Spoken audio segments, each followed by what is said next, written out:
சத்தமா சொல்லுங்க. அந்த முதல் வார்த்தை மட்டும் சொல்லுங்க. ஆனாலும் சொல்லுங்க. ஒன்றுமில்லை. இல்லைனோ ஆனாலும். ஜனங்கள் இல்லை. ஆனாலும். நான் சொல்ற மட்டும் சொல்லுங்க. ஆனாலும் சொல்லுங்க. ஜனங்கள் இல்லை, கட்டடங்கள் இல்லை, வாகனங்கள் இல்லை, வசதி இல்லை, வாய்ப்பு இல்லை, பொருளாதாரம் இல்லை, நல்ல அமைப்பு இல்லை. ஆமீன் சொல்ல மாட்டீங்களா? ஆனாலும் என்ற வார்த்தையின் பொருள் ஒரு a new beginning, a new opportunities, a new turning back. ஆனாலும் என்ற வார்த்தை எங்க வருதோ புதிய ஆரம்பம், புதிய நம்பிக்கை, புதிய வாக்குத்தத்தம். சொல்லுங்க. New beginning. சொல்லுங்க. புதிய ஆரம்பம், புதிய வாக்குத்தத்தம், ஒரு புதிய நம்பிக்கை. நீங்க என்ன வேணா படிச்சு பாருங்க. நான் ஓசியா புஸ்தகத்தில் ஏறக்குறைய 36 பிரசங்கம் பண்ணியிருக்கிறேன். ஓசியா புஸ்தகத்தில் மட்டும் 36 செய்தி கொடுத்துருக்கிறேன். ஓசியாவில் என்னன்னா அது கூட ஊழியருக்கு தான். ஓசியா 1:1 படிங்க. ஓசியா 1:1. ஓசியா மல்கியா 1:1 மன்னிக்கணும். மல்கியா 2:1.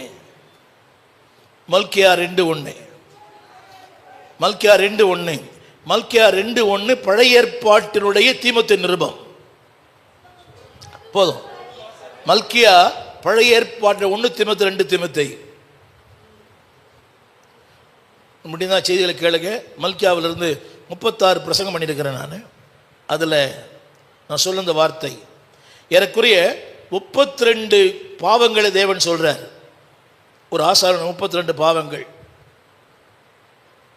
32 பாவம் சொல்றார்.